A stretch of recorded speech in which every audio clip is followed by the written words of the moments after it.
Puissantes mais ignorées. Plus rien pour nous sans nous. Les données récentes montrent qu'elles sont plus exposées à la pauvreté et qu'elles souffrent aussi d'un accès très limité aux services essentiels tels que la santé, l'éducation, l'emploi. En moyenne, dans le monde, moins de 20% des femmes handicapées ont un emploi. Le rapport régional Puissantes mais ignorées révèle que 33% des répondantes estiment que les gouvernements n'ont pas fait de progrès considérables ces 5 dernières années pour améliorer la condition des femmes handicapées vivant dans la pauvreté ni pour valoriser leur participation économique. Les obstacles à l'autonomisation des femmes handicapées en Afrique de l'Ouest sont nombreux et variés. En matière d'entrepreneuriat, l'accès au microcrédit et aux institutions de microfinance reste un défi majeur. Beaucoup d'institutions de microfinance, bien qu'elles soient prêtes en théorie à soutenir les femmes, continuent de refuser ou de mal servir les femmes handicapées, souvent sous prétexte qu'elles seraient malades ou insolvables.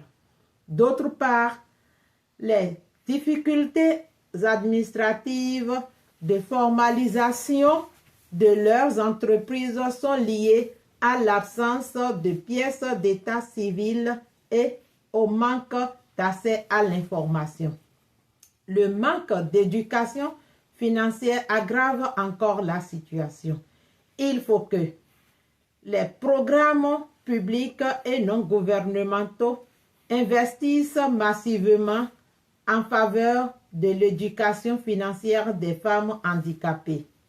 En matière d'emploi, certains progrès législatifs sont à saluer, comme l'application de quotas de postes réservés aux personnes handicapées dans la fonction publique, 5% au Bénin et 10% en Côte d'Ivoire par exemple.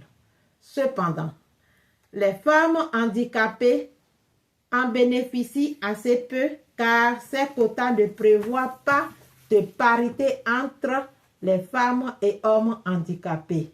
Les employeurs négligent trop souvent le droit à l'aménagement raisonnable des environnements et des postes de travail.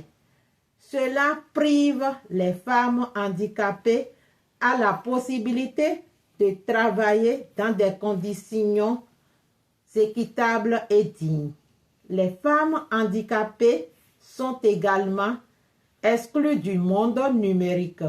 Selon un rapport de la GSM Association, elles sont parmi les moins connectées et rencontrent des difficultés considérables pour accéder à des outils numériques adaptés. Par exemple, beaucoup de femmes handicapées visuelles n'ont pas connaissance et n'ont pas les moyens de se procurer des applications qui peuvent rendre plus accessible l'utilisation d'un smartphone. Le comptage des billets de banque ou la reconnaissance d'un environnement non familier. Cela limite leur participation à l'économie et freine leur accès à l'information essentielle pour leur autonomisation. Malgré ces obstacles, il existe des bonnes pratiques qui doivent être visibilisées, développées et financées.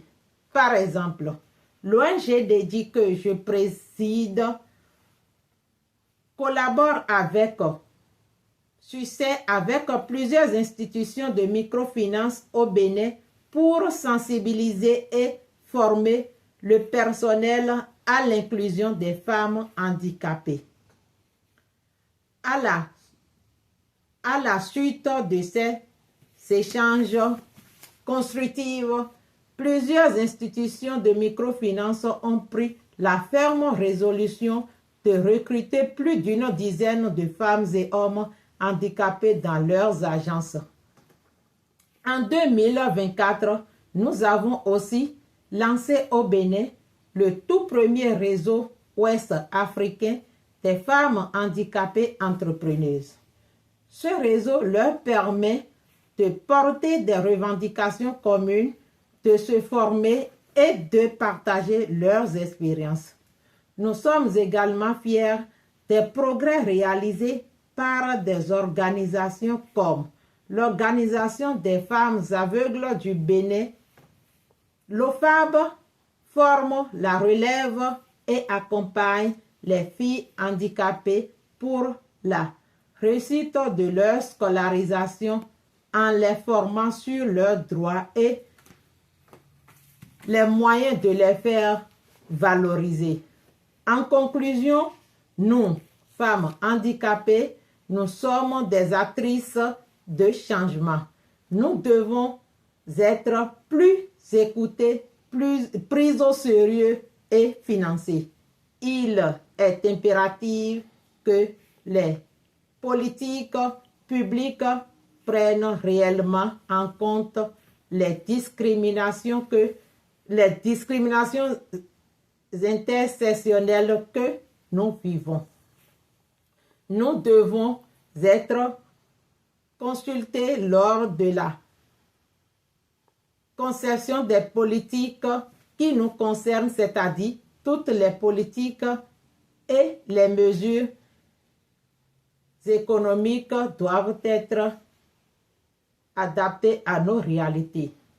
Pour conclure, il est temps que les gouvernements africains et leurs partenaires prennent des engagements fermes pour garantir l'accès des femmes handicapées à l'éducation, à l'emploi, au financement et aux outils numériques. Je vous remercie.